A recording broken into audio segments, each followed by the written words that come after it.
Hello, everybody, everywhere in the world. I'm Ali Majoub, and I'm your host today, giving this presentation about the power of dreams and vision, and how God used dreams to communicate with us here on earth.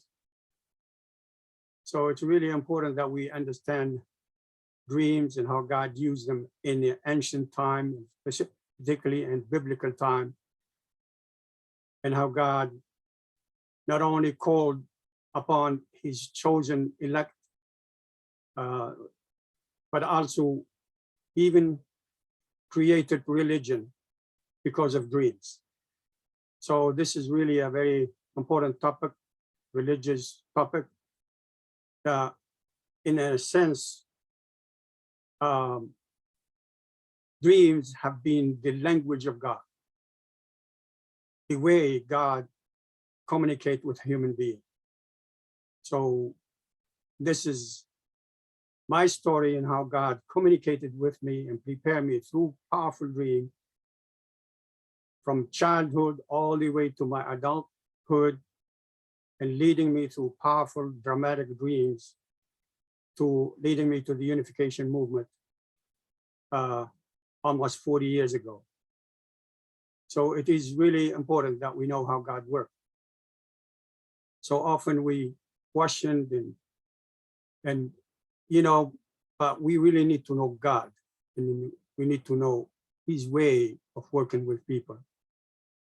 And this is my presentation to tell my story, how God worked in my life and guided me through powerful dream to the unification movement. The unification movement and Reverend Sam Young Moon, the founder of the unification movement, have gone through so many difficulties, so many trials, so much controversial about the unification movement, and media and people really misunderstood this amazing God man. They really misunderstood him. And I feel like he was just like Jesus. 2,000 years ago, God sent his only begotten son and prepared 4,000 years preparation, preparing his chosen people to receive him and welcome him and support him, but instead turning around and allowed him to die a gruesome death right in front of their eyes, because there's something so terribly wrong in how the Jewish people, the chosen people, treated Jesus 2,000 years ago. And it's important, that lesson is important for us today, that we cannot repeat that mistake again as the Jews 2,000 years ago, and persecute the second coming of Christ, which I believe he is the Reverend Sang Myung Moon and his wife Hakshahan Moon, the two parents of mankind. So I have been silent for 40 years since I joined the Unification Church. In fact, not really silent. I'm being busy on Facebook and Google, sharing my story. I published 3 books. Recently, the book is called Chosen, titled Chosen. I go through all the way how God prepared me. From childhood, God invested and planted seed in my mind and prepared me for the greatest time in human history, is when the second coming of Christ appeared. And yes, sir, the Lord has arrived, has came, and this is, I will be talking about it. Right now, I'm doing this presentation in 4 segments. First, to talk about the power of dreams and how God used them in all religion. Then I would be also talking about our time is the Messianic era and how God has been working in preparing people and preparing even nations to receive the Lord of the second advent. And then preparing individuals like you and I, you too. If you look back, you will see that you have been prepared. And this will be my story can even be a way for you to look back into your history and see and find all these footprints, God's footprints that walking with you and preparing you and giving you some special experiences for this very great moment. So please bear with me, and I hope you will enjoy this presentation. So this presentation is going to be first about the power of dreams. And I will begin.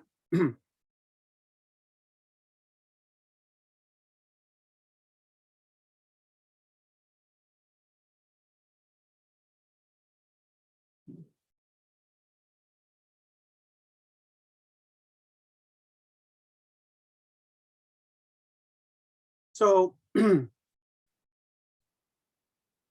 dreams, these are God's way of communication with human beings. God worked with dreams and vision. God also worked with the way how he chose people. We have the saying in the unification movement, we believe in the merit of the ages.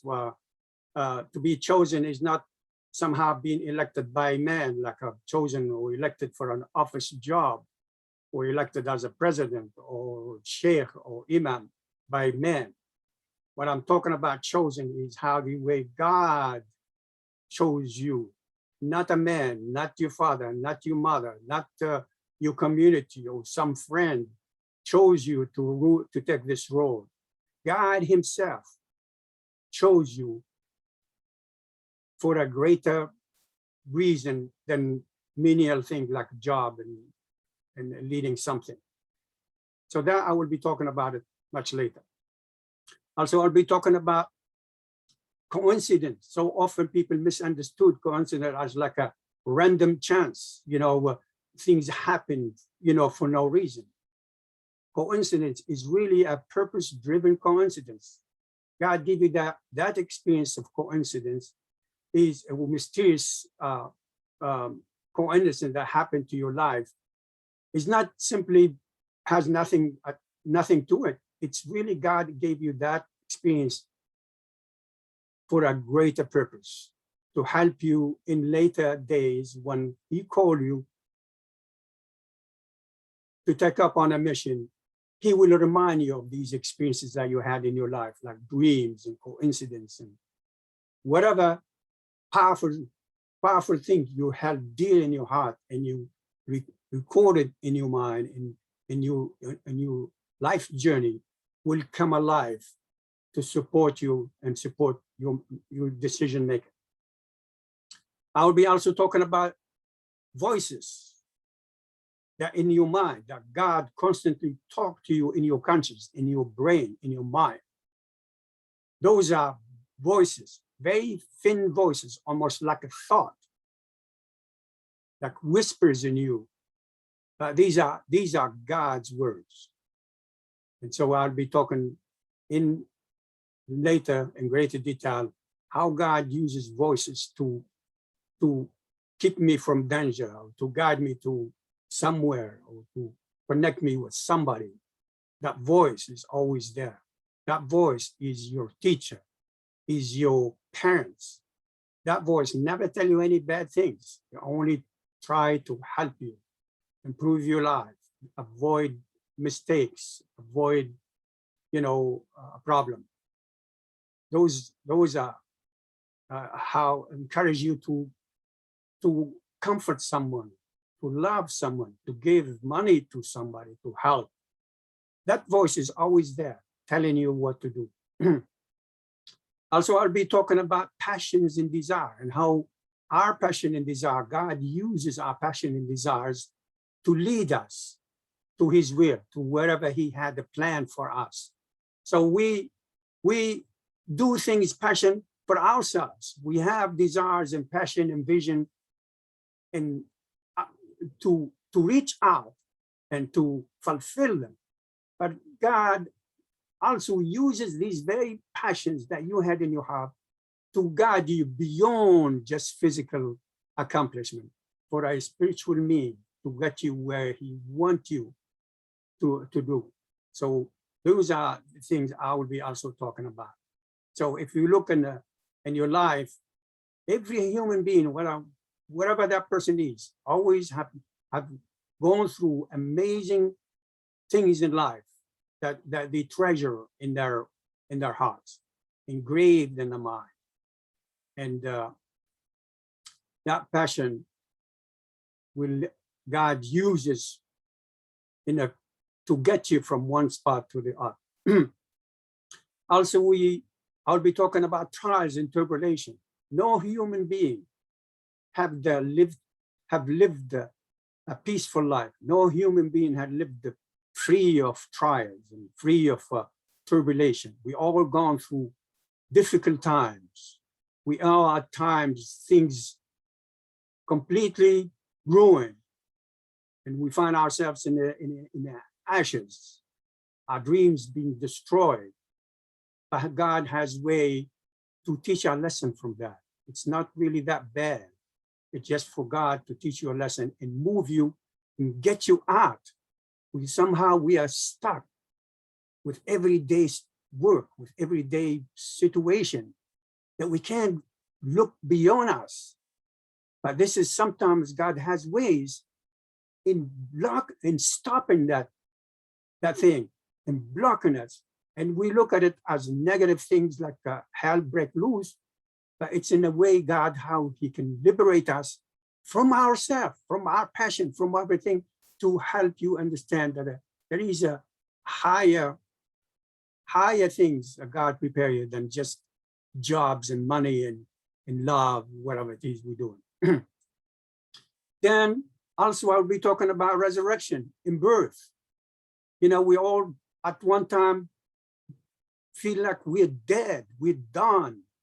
Our passion is being destroyed. We are looking to try and build our family and create such a beautiful life for ourselves. And then suddenly your spouse cheated on you, and oh, that job you felt like great job, somehow you've been fired, or someone take it away from you, and you went down the pit, and miserable, and depression take over you, and you feel like the end of the world. But there is also something else. God gave us that experience to broaden up our mind, to broaden up our heart, and then we can easily rise from the ashes and find a better hope and better things to appreciate about life. And then the resurrection and rebirth takes place when God connects you to the right thing. So we are talking about religious life, spiritual life. We're not talking about just external. You know, external, yes, we have our responsibility to strive to get the best job, to strive to get a beautiful family and have properties and have homes and have beautiful things. But there is also another side of us that it's seeking spiritual rebirth, seeking spiritual growing. That's the thing that we are extremely seriously lacking. We only go after external truth, but spiritually we are really broken down there.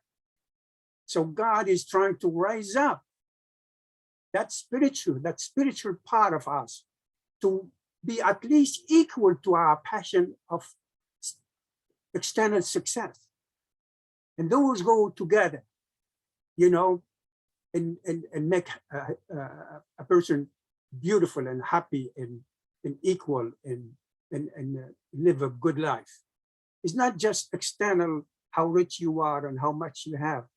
But if you have so much and you are dead spiritually, you're nothing.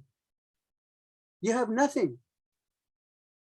And just like Jesus said, whatever you do on earth shall be gained in heaven.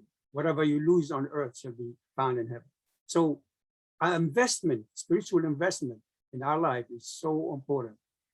So God has ways of helping us rising us to that level where we can communicate with him and learn how better we can do ourselves and improve ourselves spiritually and live a life centered on God's love, centered on God's principle, not just live as we want.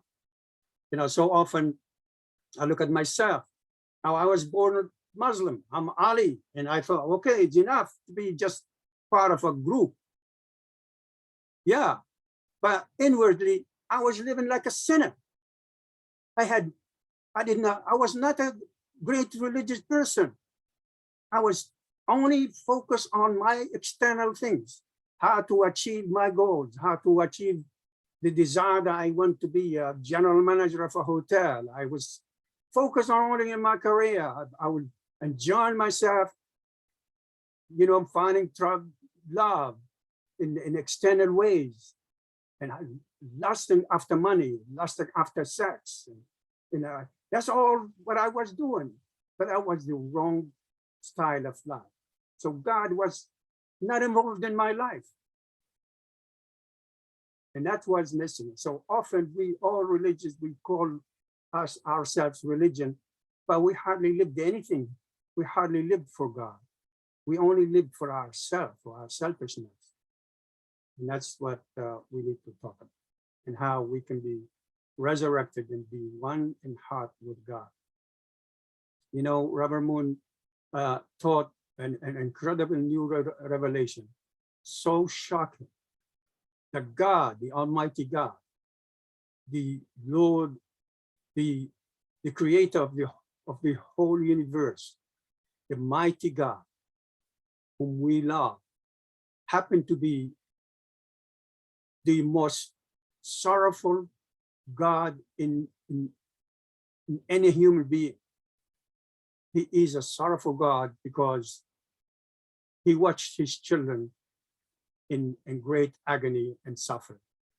So if we think God is a loving father and loving parents, how could he think he's happy over sitting in his throne up in heaven and watching his children being tortured to death? Can that be a good father? Even the worst and most evil parents, they will suffer in pain when they see their children in such a horrible, sorrowful situation. And what about God? God, whom we call God, is the Father of mankind. God is love.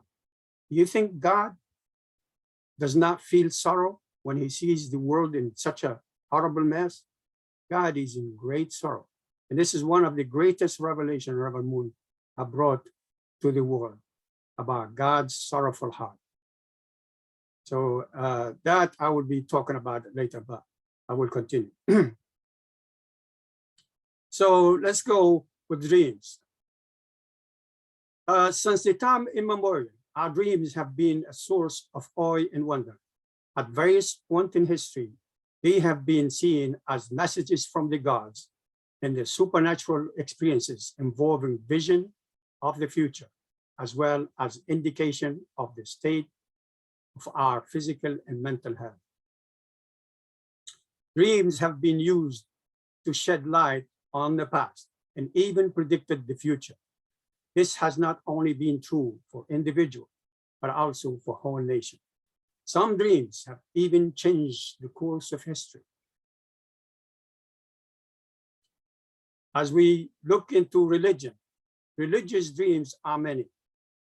Dreams have played an important role in every religion and have often guided action during a critical time in religious development. This is certainly true of Jewish, Christian, and Islamic history. It's all started by dreams. In Islam, for instance, we read the Quran 53, 4, and 9. We read about the surah in the Quran that titled the Night Journey. And this is actually a vision Prophet Muhammad had. So A vision is basically a dream. The Bible tells us that dream is a vision.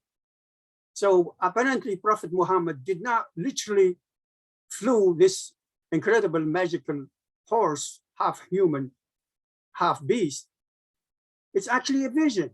Prophet Muhammad had a dream of Angel Gabriel escorting him to the Temple Mount, where Prophet Muhammad landed in Jerusalem, where apparently the Temple Mount, where the Dome of the Rock is. And he then had a prayer with Jesus Christ, Prophet Abraham, and Prophet Moses, and Elijah. And after that, he led the prayer. After he led them with the prayer, Angel Gabriel escorted him up to the seventh sky, seven heavens, to meet God and to receive the Quran for the Muslim world. So that basically, even Islam began from a dream. Okay. In Hinduism, the same thing. Apparently, Queen Maya had a problem conceiving, and after almost like 10 or 15 years, she could not bring a child. And her husband, the king at that time, was desperate to have a child to take over his legacy and and take over, and to inherit his power, basically whatever he had. And so one time she was sleeping, she went down to the lake and apparently she lay down and fell asleep. And she had a dream. Out of the lake came a white elephant with a lotus flower in his trunk. So, and then she wake up and she tell the story. And basically what it is, it's a dream that elephant came to tell her that, behold, you will have a child and he will grow to be most powerful and he will become a Buddha. So through dreams, even Buddhism, through dreams, God revealed the great news to Queen Maya that out of her will come a great man and be called Buddha. Of course, in Christianity, everything is a lot about dreams. Before Christ was born, the three wise men we read in Matthew 2, verse 1 and 12. There's a story about how these three wise men were basically received the dream that Christ is born somewhere in Israel, and you need to go and visit him and give him something. So apparently, and the dream told them to just follow the star. So they are walking over there, randomly looking for where the star lead them until they meet met Christ. And here they are, arrived with Mary and the Christ Jesus and Joseph, and were offering their offering. But it's an interesting thing that when these wise men came to Jerusalem, they went straight to the king's palace, to King Herod, and were asking him, where can we see the king? We've been told that he was just born and we need to go and meet him. And King Herod was troubled. What do you mean a king? There's no king, only but me, nobody else. And so he told the three wise men, go ahead and visit this new king. When you know where he lives, come back and tell me where he lives. So I too will go and worship the new king. And of course, King Herod thinking is, yeah, I'll show you what I will do with this new king. There should be no king but me. I will kill him.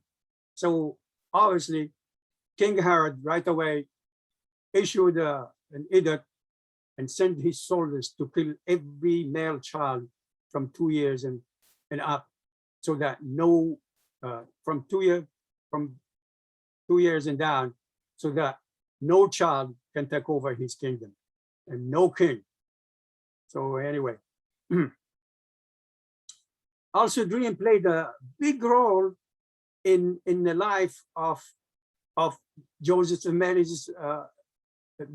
Mary's life. You know, at the time, Joseph discovered that Mary was pregnant, and he knew that child is not his, and he really struggled to accept the situation. So at one time he was considering divorcing Mary. He was just gonna divorce her. And then one night, an angel appeared to Joseph and told him not to be afraid to marry Mary, for the child in her is from God. So then Joseph was a nice, kind man, and he's a religious man and believed in that and that dream. So he changed his mind and married Mary. Without that dream, Joseph would have disappeared. It's amazing how God uses a dream to prevent catastrophe, to guide us from darkness to light. Again, dreams played a big role when the news spread that Herod soldiers are going from door to door, killing every male children. Joseph and Mary received a dream. An angel appeared to them and told them, "Get out of the town, go to Egypt, because the king's soldiers are coming and they are killing children. So get out." So they left. It's so sad, because even during Jesus' trial, Pilate's wife had a terrifying dream, and she sent this message to her husband, telling him, "Have nothing to do with that innocent man, because a dream last night, I have suffered much on the account of him." Matthew 27:19. God really tried, even then, God really tried to prevent Jesus' death right there. So often, Robert Moon said that the death of Jesus is a nail driven in God's heart. He was the worst thing ever done to God since the fall of man. His precious son's death on the cross, a gruesome killing. So it wasn't God's plan. We will talk about it later. So in the Old Testament, when you read the Old Testament, you will find the dreams mentioned over 565 times in the Old Testament, dreams. So Judaism, in the Old Testament, God used dreams and vision in the Old Testament to reveal his plan and to put his people in places of influence.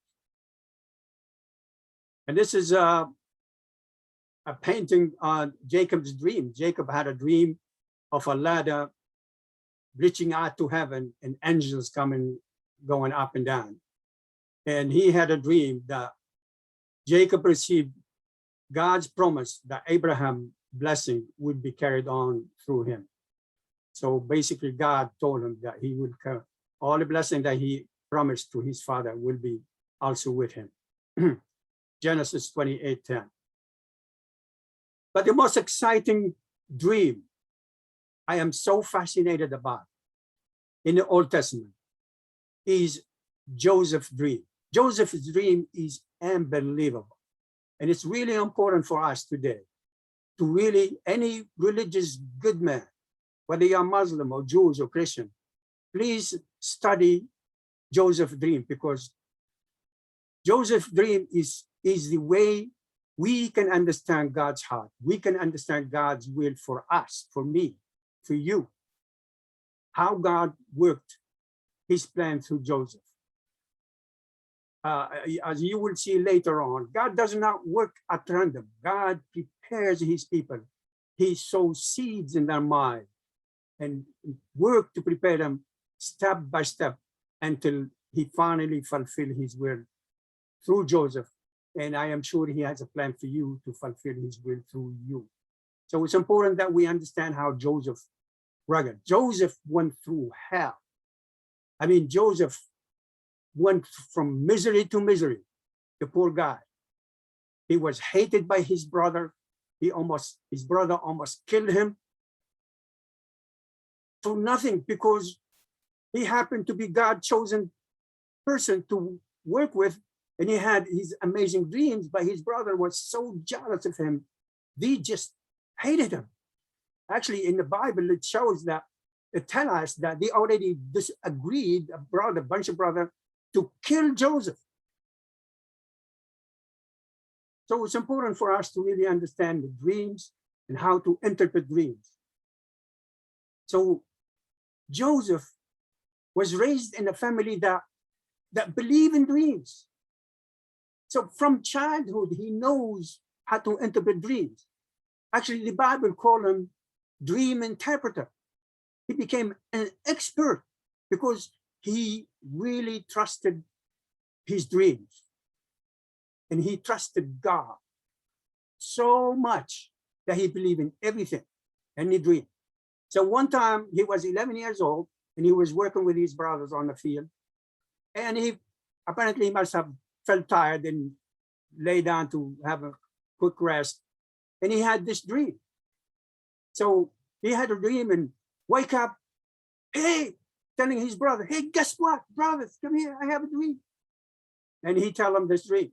He said, I had a dream, for behold, we were binding sheaves in the field. Lo, my sheaf rose up and stood straight. And behold, you sheaves gathered around and bowed down to my sheaves. Oh my God, what kind of dream is that? So his brothers were so mad at him.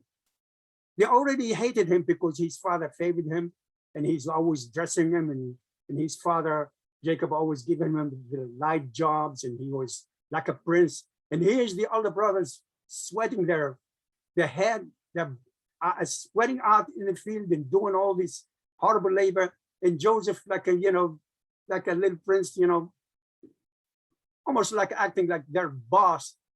And they really hated him and disliked him so much. Then fast forward another time, I don't know, could be a month later or a year later, Joseph had another exciting dream. And so he was so excited. And this time, he told his story, his dream, not only to the brothers, but also to his parents. Apparently, they were having a meal together, dinner meal. And right in the middle of that, Joseph stood up and said, hey, guess what? I had another dream. And he proceeded to tell the dream. And he said, I have another dream.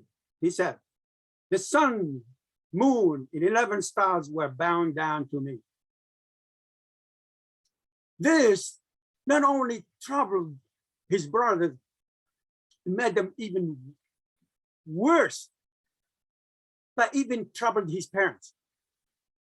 And his father looked up and he said, what kind of dream is this? Shall I, your mother, and your 11 brothers bow down to you? Are you crazy? So actually, Jacob rebuked Joseph for telling him that dream. But the interesting part of this dream, the way how Joseph's father understood Joseph's dream. He saw that the dream, that sun and moon, 11 stars, are about him and his wife and his brothers. So he sees the sun as the father, the moon as the mother, and the 11 brothers as the stars. That's really incredible, something that we need to learn, because this I will be talking about it later to explain more about what it means, and that the prophecy about the sun and moon and 11 stars will fall from heaven. So it has a big thing to explain. And of course, at this time, like few months later, I don't know, the brothers were working on a piece of land little farther away from the house, from where they lived. And apparently Jacob called Joseph to go to send him to check on his brothers and how they're doing on the field, and come back and report to him about the news and what they're doing. So as they were working on the field, there appeared Joseph wearing his beautiful coat. His father made for him a nice coat. It's like a colorful coat, like a prince. And that was actually musical things about Joseph Joseph coat. You know, you can Google it. You type Joseph coat and it will come. And it's a Jewish kind of holiday and stuff like that. So Jacob loved Joseph so much. I mean, he believed him. He knew that God, this kid must have a special blessing from God. He's going to do something great for God. So he really loved Joseph way beyond how he loved the other sons. So he really was like a chosen boy. He was his favorite, Jacob's favorite son.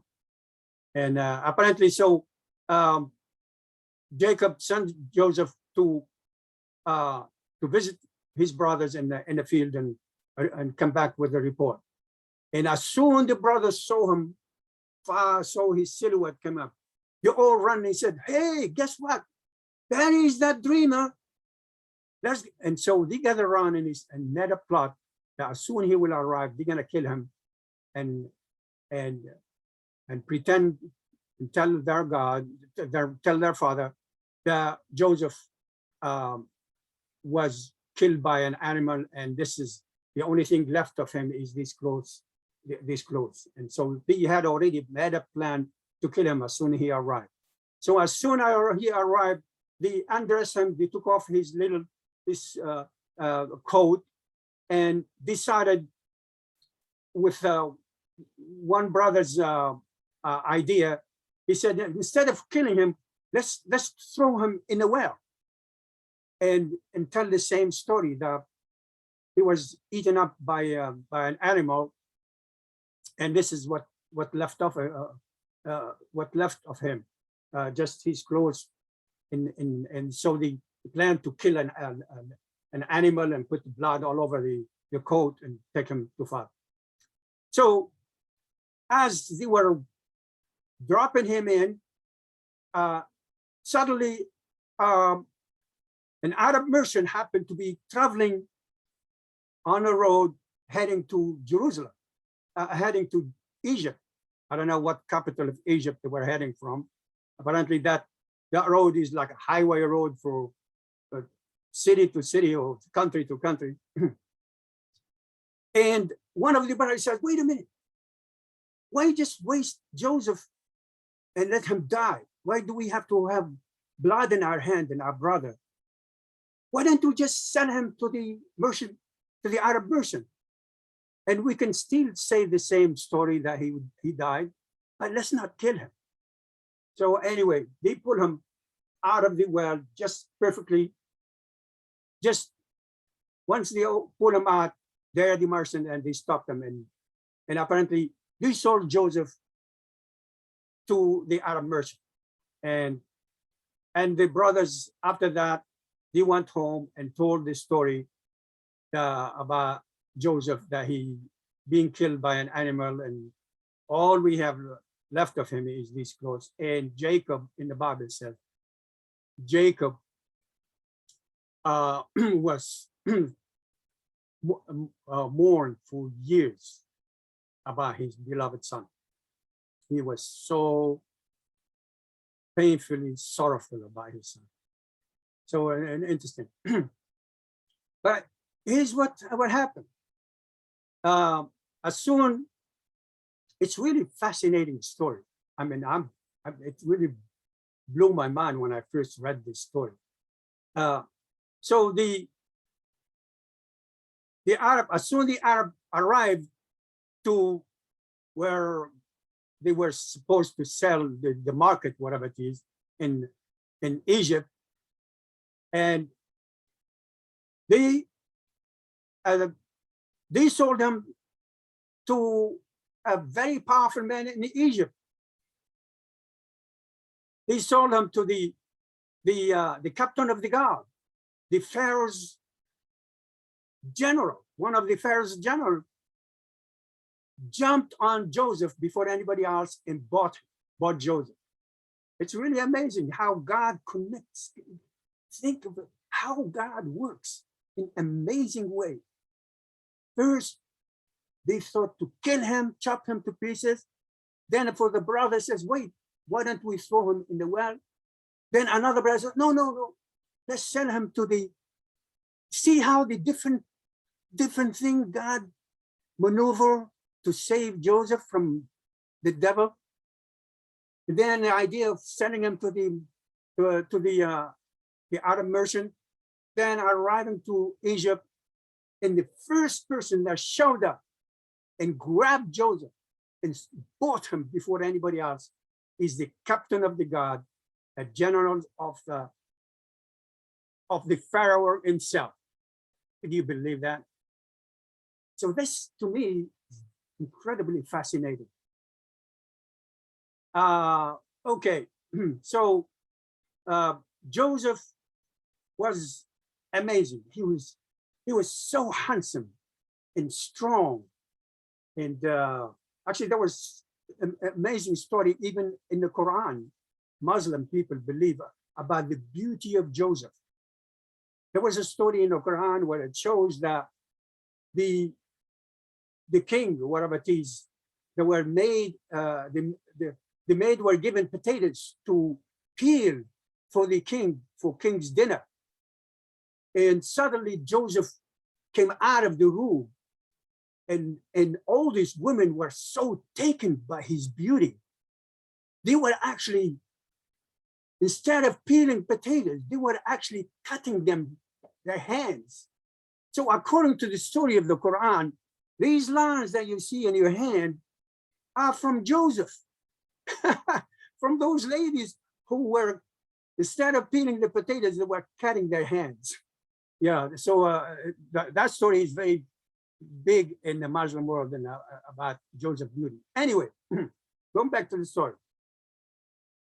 The Pharaoh was so happy. Joseph did amazing things. He was so smart, intelligent, very, very smart. I wonder why all the Jews are so smart. I mean, they are doctors. They are the Einstein of the world. Amazing. It comes from Joseph. He was so bright. He knows how to organize things. His mind is unbelievable. And his strength and his commitment to serving his master, the general, so deep that even the generals loved him so much, like he was a son. And so what happened is one day, the Pharaoh asked the general to go for a tour around Egypt to check what's going on in the world. So when the general left for his inspection tour, he made Joseph to be the head of all of his family, even on top of his wife.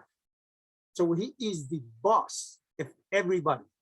All the slaves, all the people that general own, is Joseph is the owner, is the man in charge. So when the generals went out for tour, guess what? The general's wife was in deep passion for Joseph. She's falling in love with him. She was lusting after him. And so a few times she tried to get him to sleep with her. But Joseph said, no way, I cannot touch you. Whatever, how beautiful you are, I cannot. I love my master and I don't want to have a problem. Besides, I'm a religious person. That's not the way God will allow me to do that. So I'm sorry, I can't touch you. So a few times she tried to trick him then she decided to blackmail him. And she told him that if you don't sleep with me, when my husband comes back, I will report you that you tried to rape me. So one time he was in a room for some reason, And she came into his house and tried to get him to do something. And he had to fight for his life and tear himself out of her hand, leaving half of his shirt in the general's wife's hand. And she threatened him that, wait till your husband comes home. I'm gonna put you in jail. And so, of course, she did the same thing. But think about this. Think how God worked his plan. Wait a minute. He's working it step by step. So the husband came, the general, his wife ran first to tell him the story. That slave Jewish man whom you think he's great, he tried to rape me. And I have to run away from him. And all I got is half of his shirt. And she's showing the shirt to the general. Of course, the general really had a hard time accepting it because he really loved Joseph. And he treated him like his son. And he couldn't believe that Joseph would do some stuff like that. But apparently, his wife convinced him. And so apparently he had to take his wife's word. And then he ended up throwing Joseph in the dungeon, in prison, waiting for his trial. So Joseph, you know, poor guy, Joseph was thrown in jail, accused of attempting to rape the general's wife. And he's screaming, why me? I didn't do anything. She did it. Okay. So while in prison, Joseph got acquainted with two prisoners, happened to be the former baker and former butler. They used to work with the Pharaoh. And so while they were in the prison, he got acquainted with them, and they liked him, and he liked them.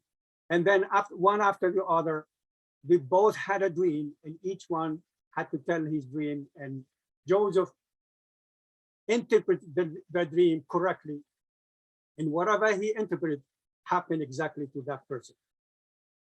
So the butler, unless you read about it in Genesis chapter 40, verse 9 and 10.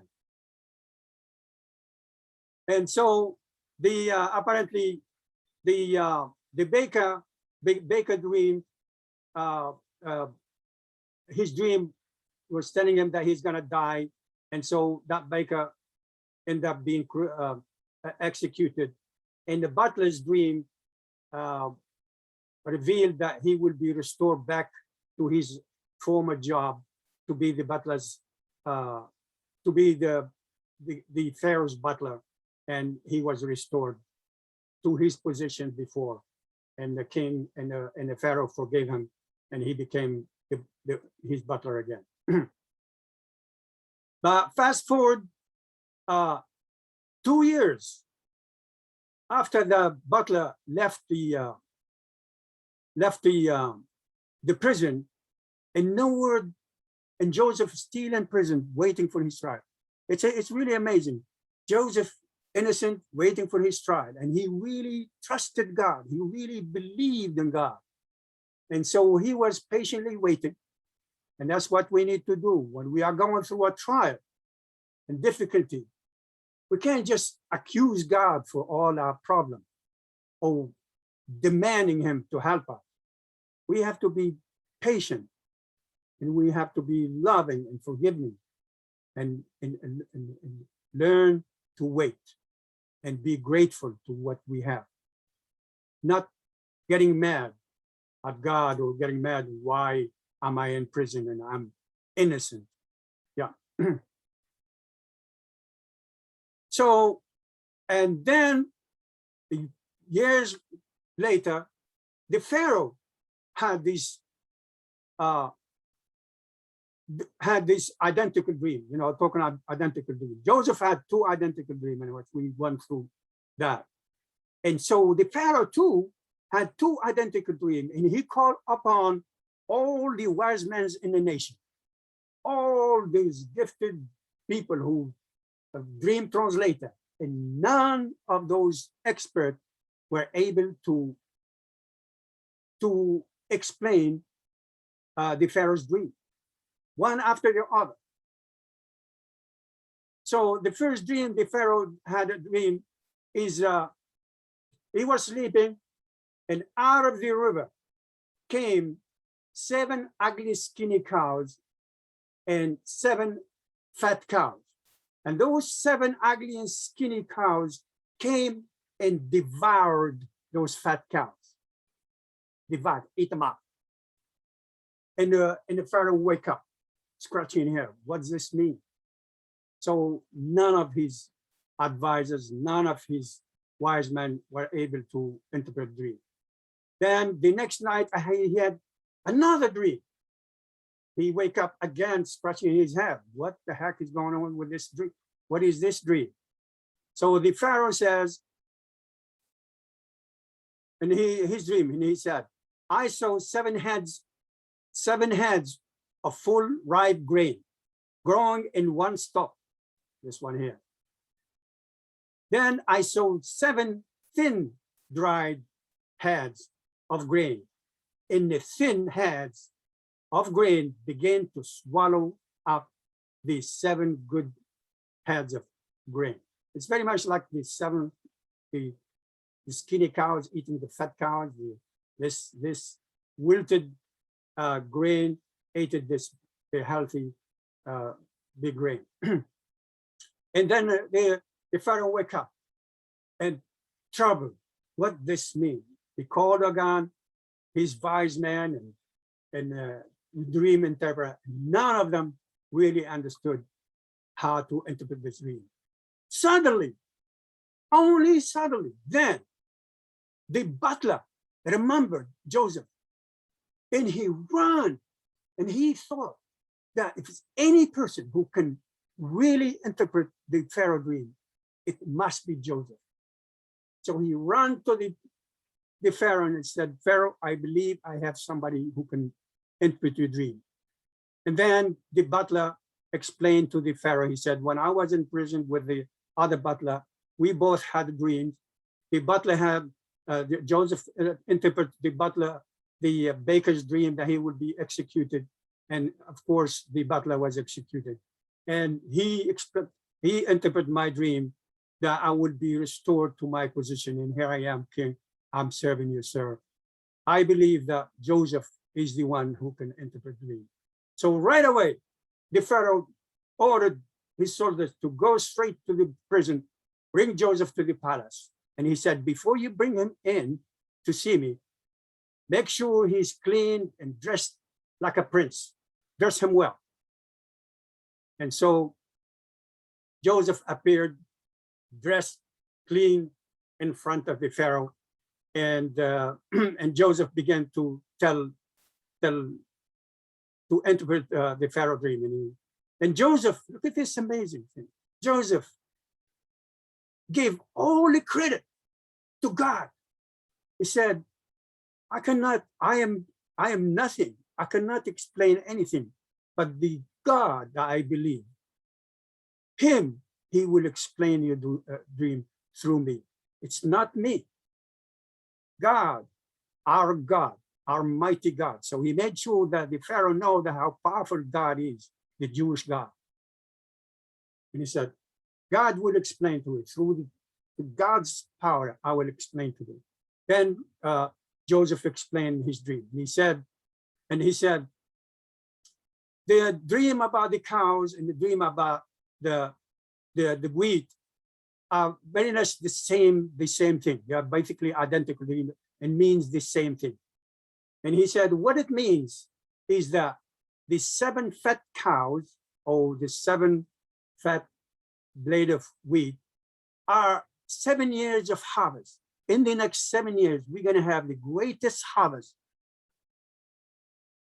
and a measure never happened in history. But he said, after that 7 years of harvest will come 7 years of drought and famine.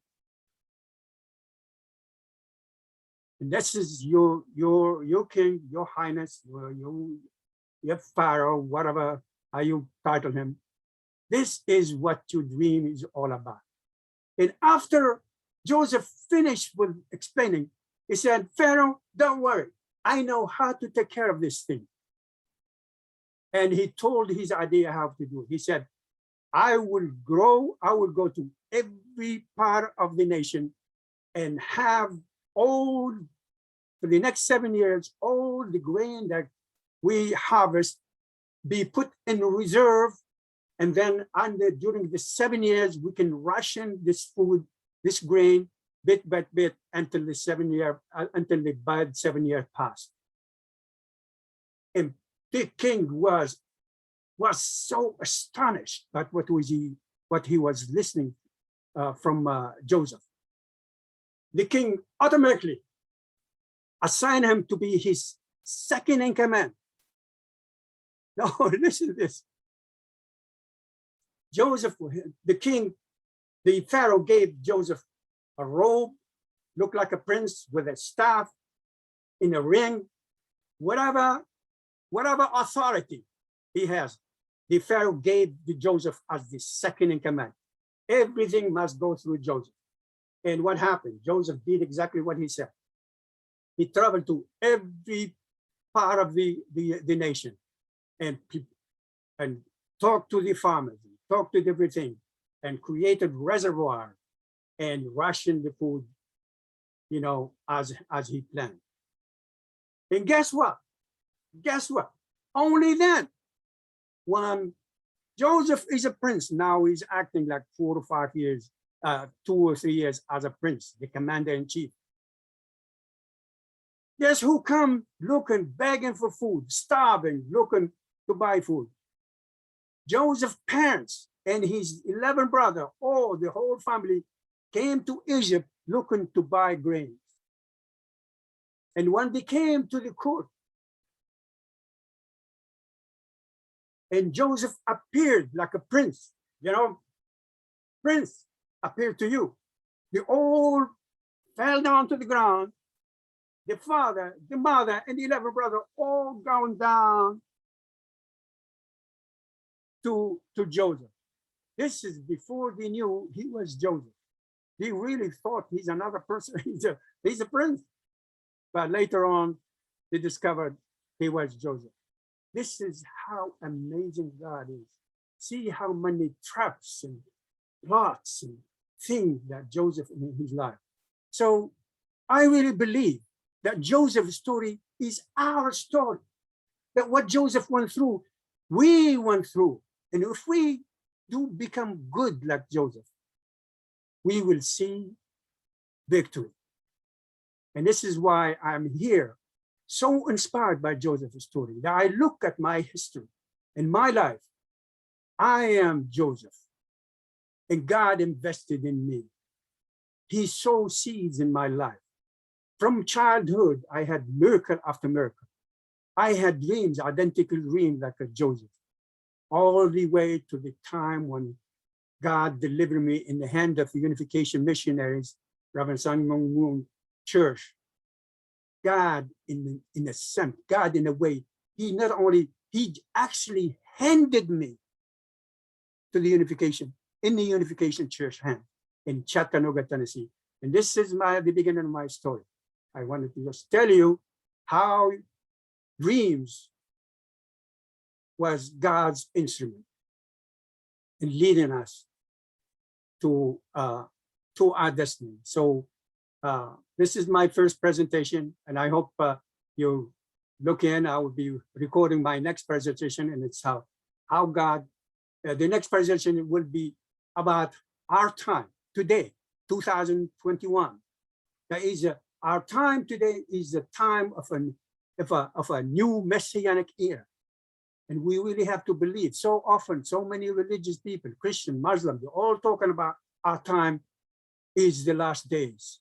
They're all talking about it. You look on the internet, everyone talking about we are in the last days. And especially after, they will talk about the last days even before coronavirus struck. But now people are becoming really more serious. So I wanted to talk about why our time is the second coming of Christ and in the last days, and how God prepared you and me to meet the Lord of the second advent. Last days, second coming of Christ is the theme of the last days. There's no last days without second coming of Christ, and there is no second coming of Christ without last days. You understand that? Joseph's time was the last days. Jesus' time was the last days. You got it?